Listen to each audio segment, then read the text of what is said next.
Hi student, हमारा आज का जो टॉपिक है वो है पॉलीमरेज चेन रिएक्शन और इसके साथ साथ इसको हम बोलते हैं पीसीआर, पॉलीमरेज चेन रिएक्शन और आल्सो कॉल्ड पीसीआर।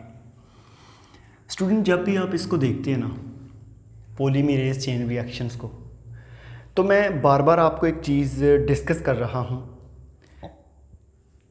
कि आप किसी भी लिविंग ऑर्गेनिज्म की बॉडी से जब कोई एक जीन एक्सट्रैक्ट करते हैं, आप उनकी कोशिश करते हैं मैक्सिमम कॉपीज़ बनाई जाए, क्योंकि अगर वो मिसप्लेस हो जाए तो आपके पास रिमेनिंग कॉपी रहे।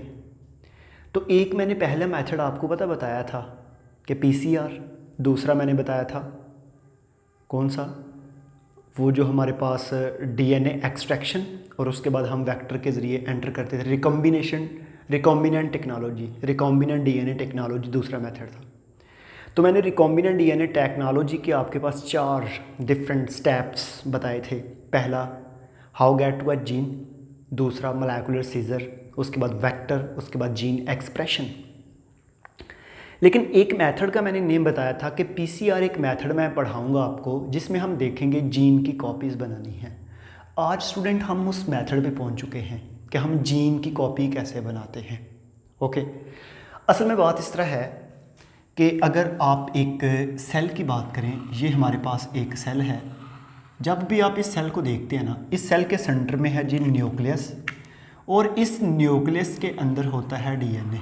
ठीक है, अब आप तमाम बच्चों को पता है कि हमारी बॉडी का जो है ऑप्टिमम टेम्परेचर 37 डिग्री सेल्सियस। इसी तरह जो अमूमन हमारे पास कार्डेट के अंदर या प्लांट के अंदर टेम्परेचर है, इसके अराउंड अबाउट है, मतलब कि वो ज़्यादा टेम्परेचर को बियर नहीं कर पाते। समझ आ रही है? वो ज़्यादा टेम्परेचर को बियर नहीं कर पाता। तो एक चीज़ याद रखिएगा, आपने एक टॉपिक पढ़ा था जिसको मैंने पढ़ाया था डीएनए रेप्लिकेशन। तो अभी मैं आपको ये बता रहा हूँ कि आप इस टॉपिक को पढ़ने से पहले एक दफ़ा डीएनए रेप्लिकेशन मेथड को देख लीजिएगा, जो मैंने चैप्टर 20 क्रोमोसोम्स एंड डीएनए में आपको पढ़ाया था, डीएनए रेप्लिकेशन।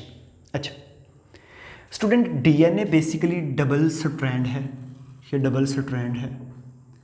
अब ये जो डबल स्ट्रैंड है ना, आपको पता है डीएनए रेप्लिकेशन के नतीजे में ये डबल स्ट्रैंड सिंगल स्ट्रैंड में कन्वर्ट होता है।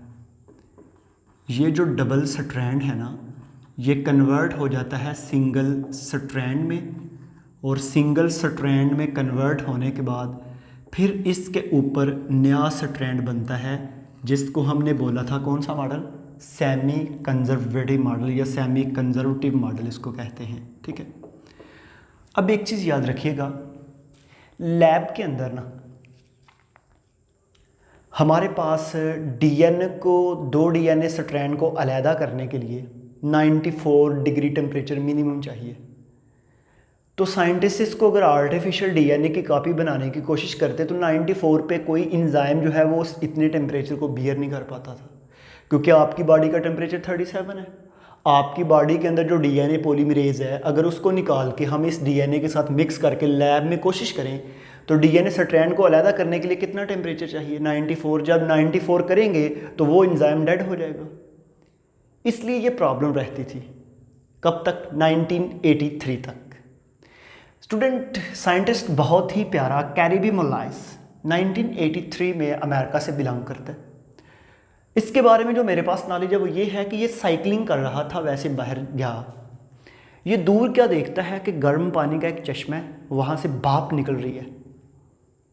ये जाता है वहाँ पे, देखता है, सोचता है गोरा है ना, हमारे जैसा तो नहीं है, अनपढ़ जाहिल गवार, चीज़ को देखा ओके बस अल्लाह की करिश्मा है तो चले गए, दिमाग को इस्तेमाल ही नहीं किया। वो बैठा, बैठने के बाद उसने देखा कि यार ये भाप क्यों निकल रही है इसके अंदर, क्या रीज़न है। हमें घर में पानी को गर्म करने के लिए बाकायदा हीट देते हैं, हम इसको, हम गैस का यूज़ करते हैं, हम आग जलाते हैं, तब जाकर वाटर जो है वो गर्म होता है। इसके अंदर कौन सी ऐसी चीज़ है? बेसिकली स्टूडेंट, वो उस वाटर की केमिस्ट्री को चेक करने के लिए उसने वाटर का सैंपल लिया, और लेने के बाद वो चला गया लेबोरेटरी के अंदर। ये बायोकेमिस्ट है, ये केमिस्ट्री की स्टडी भी करता था। जब वो लेबोरेटरी में जाता है ना, जाने के बाद उस वाटर की स्टडी करता है, देखता है कि उसके अंदर माइक्रो ऑर्गेनिज्म भी हैं, क्योंकि ये बायो केमिस्ट्री केमिकल के साथ ये बायोलॉजी की भी स्टडी करता था। इसने देखा कि उसके अंदर माइक्रो ऑर्गेनिज्म हैं, तो ये बहुत हैरान हुआ। इसने सोचा कि ये माइक्रो ऑर्गेनिज्म है तो इसका मतलब है ये अपनी कॉपी भी बनाते होंगे, अपने बेबी भी बनाते होंगे। जब ये अपने बेबी बनाते होंगे तो इनके अंदर जो डीएनए है उसकी कॉपी भी बनती होगी। उस डीएनए की कॉपी जो एंजाइम बनाता है वो इतने टेम्परेचर पे एग्जिस्ट करता है, क्योंकि ये जो टेम्परेचर उसने जो सैंपल पानी का लिया वो तो 120 डिग्री तकरीबन था, 100 प्लस था टेम्परेचर। उसने उस बैक्टीरिया का नेम रखा थर्मस एक्वाटिकस। क्या नेम रखा? बैक्टीरिया का थर्मस एक्वाटिकस। और उसके अंदर से जो डीएनए पॉलीमरेज निकाला उसका नेम रखा Taq polymerase. T mean thermus, aq mean aquaticus. ठीक है जी। इसका मतलब फिर ये हो गया कि जो कैरिबी मुलाइस था उसके पास टैग पॉलीमरेज आ गया एंजाइम, ऐसा एंजाइम जो 94 टेम्परेचर पे भी जाके रेजिस्ट है, वो डैमेज नहीं होता। उसका आपने पढ़ा था ना, all enzyme are sensitive in nature when we increase और decrease at short fluctuation of temperature in these enzyme the globular structure of enzyme are damage. Okay, तो हमारे पास ये जो टैग पॉलीमरेज है ये इतने हाई टेम्परेचर पे भी एग्जिस्ट करता है, इसको इतना प्रॉब्लम नहीं है। ले जी, जो ही स्टूडेंट इसके जहन में आया ना तो इसने फिर दुनिया में फर्स्ट टाइम डीएनए की आर्टिफिशियल कॉपी बनाई और इसको नोबेल प्राइज दिया गया। ये नोबेल लॉरेट्स है। ओके, तो ये क्या करता है, अब हम देखते हैं जी जो पीसीआर जो हमारे पास है, पॉलीमरेज चेन रिएक्शन, उसका मैकेनिज्म क्या है। बेसिकली पीसीआर एक मशीन को कहते हैं, मेरा पर्सनली एक्सपीरियंस भी रहा, ये मैंने यूज़ भी की, इनके मैंने कॉपीज़ भी बनाई। ठीक है, उसमें जस्ट आपने सैंपल्स को लोड करना है और बटन प्रेस करना है, ऑटोमेटिकली सारा कुछ बना देता है। ठीक है, लेकिन उसका हमने ना देखते हैं स्टेप्स के उसके अंदर क्या क्या स्टेप होते हैं। लें जी स्टूडेंट, ये मेरे पास ना एक डीएनए का स्ट्रैंड और एक ये स्ट्रैंड, और इनके सेंटर में है जी हाइड्रोजन बॉन्डिंग। ये जी हाइड्रोजन बॉन्डिंग। ठीक है जी, हाइड्रोजन बॉन्डिंग। ये हमारे पास दो डीएनए के स्ट्रैंड, इनको क्या करना है, उसी मशीन के अंदर 94 डिग्री टेम्परेचर पे 1 मिनट के लिए हीट करना है। वो खुद ही कर लेगी, लेकिन मैं आपको स्टेप बता रहा हूँ। वो जब 94 पे करेगी तो मैंने पहले ही बताया कि डबल स्ट्रैंड के दरमियान हाइड्रोजन बॉन्डिंग ब्रेक हो जाती है। जब डबल स्ट्रैंड पे हाइड्रोजन बॉन्डिंग ब्रेक होगी तो मेरे पास दो डीएनए के स्ट्रैंड आ जाएंगे। समझ आ रही है? ये जो आपके पास पहला स्टेप है इसको हम बोलते हैं डीनेचरिंग। क्या बोलते हैं? डीनेचरिंग। डीनेचरिंग में बेसिकली आपने डीनेचर करना है डीएनए को। हाई टेम्परेचर 94 पे 1 मिनट के लिए डीएनए के दोनों स्ट्रैंड अलग हो जाएंगे। जो ही डीएनए के दोनों स्ट्रैंड अलग होंगे तो थोड़ी देर के लिए आपने इसको कूल करना है 55 डिग्री पे। करने के बाद आपने उस के अंदर डीएनए स्ट्रैंड के साथ साथ दो चीज़ें और भी लोड करनी है उसमें। एक आपने करना है प्राइमर। आपने शायद पढ़ा था प्राइमर के बारे में, आरएनए प्राइमर आपने पढ़ा था। आरएनए प्राइमेज एंजाइम जो है वो प्राइमर बनाता है। ये डीएनए आरएनए के छोटे छोटे टुकड़े होते हैं। जब आपने रैंडमली प्राइमर बनाए होने हैं, उन दोनों स्ट्रैंड पे प्राइमर जुड़ गया। जब प्राइमर जुड़ा तो जुड़ने के बाद आपने इसके अंदर न्यूक्लियोटाइड ऐड करनी, न्यूक्लियोटाइड डाली होंगी आपने उसमें। न्यूक्लियोटाइड कौन सी? Adenine, adenosine triphosphate, adenosine monophosphate, उसके बाद गवैनोसिन, थाइमिडीन, ये सारी जितनी भी हैं। ठीक है, अब ये जो प्राइमर है ना, इस प्राइमर ये जो स्टेप है इसको हम बोलेंगे री एनीलिंग। प्राइमर जब उसके ऊपर अटैच हो जाता है तो इसको हम क्या बोलते हैं? री एनीलिंग। पहला स्टेप कौन सा था? डीनेचरिंग। उसके बाद कौन सा है? री एनीलिंग। री एनीलिंग के बाद अगला स्टेप है एक्सटेंडिंग। क्या है? एक्सटेंडिंग। स्टूडेंट, ये जो प्राइमर है ना, इस प्राइमर ने अपने आगे न्यूक्लियोटाइड को ऐड करते जाना है। और न्यूक्लियोटाइड किसने ऐड करने हैं? टैग पॉलीमरेज ने। और आपको पता है कि टैग पॉलीमरेज 72, 55, 94 पे एग्जिस्ट करता है, क्योंकि हमने निकाला किससे है? थर्मस एक्वाटिकस से। वो बैक्टीरिया जो हाई टेम्परेचर पे एग्जिस्ट करता है। अब इसने जब इसके आगे भी न्यूक्लियोटाइड ऐड कर दी, इसके आगे भी न्यूक्लियोटाइड ऐड कर दी, तो मुझे अब बताएं एक डीएनए स्ट्रैंड से कितने डीएनए स्ट्रैंड बन गए हैं? 2। समझ आ गई है?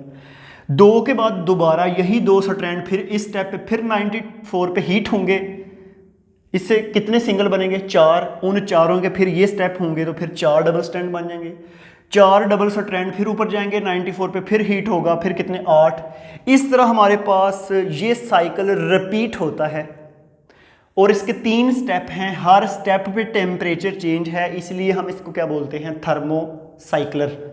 PCR are also called thermocycler, क्योंकि ये एक ऐसा साइकिल है जिसमें हर स्टेप पे थर्मो टेम्परेचर, आपको पता है थर्मो वर्ड टेम्परेचर के लिए यूज़ किया जाता है, और इस तरह हम विद इन फ्यू मिनट आप मिलियंस ऑफ कॉपी बना लेते हैं। समझ आ रही है? अब यहाँ पे एक चीज़ याद रखिएगा कि ये जो मैंने आपको एक एक स्टेप बताया है, आपने इतनी प्रॉब्लम आपको नहीं है, आपने जस्ट क्या करना है? न्यूक्लियोटाइड लेनी है, प्राइमर लेना है, डीएनए लेना है, टैग पॉलीमरेज लेना है, वो ऑलरेडी आपको मिल जाएंगे, आपने जस्ट मिक्स करके डालना है, डालने के बाद आपने उसको पीसीआर के अंदर रखना है, बटन प्रेस करना है और उसकी कॉपी बन जानी है। वो कापीज़ आप जो है वो डिफरेंट पर्पसेस के लिए यूज़ करेंगे। तो ये बताने का मकसद ये है कि देखें कहाँ से उसने थर्मस इक्वेटिकस को लिया और कहाँ से फिर उससे टैग पॉलीमरेज निकाला और कैसे उसका माइंड जो है उसने वर्क किया, और आज देखें पूरी दुनिया में एक तहलका सा मचा दिया कि डीएनए आर्टिफिशियली बनाया जा रहा है। ठीक है, और मज़े की बात यह है कि हमारे पास डीएनए पॉलीमरेज ऐसा नहीं है जो हमने आर्टिफिशियल बना के इतने हाई टेम्परेचर पे वर्क करवा सकें, लेकिन इसने नेचुरली लिविंग ऑर्गेनिज्म से निकाला। तो इसलिए तो कहा जाता है कि अपने इर्द गिर्द गौर करें, उस पर जो है ध्यान करें, और वो लोग ध्यान कर रहे हैं और आज देखें कहाँ पे हैं। ठीक है, तो आज का हमारा जो टॉपिक था पीसीआर वो स्टूडेंट कंप्लीट हुआ।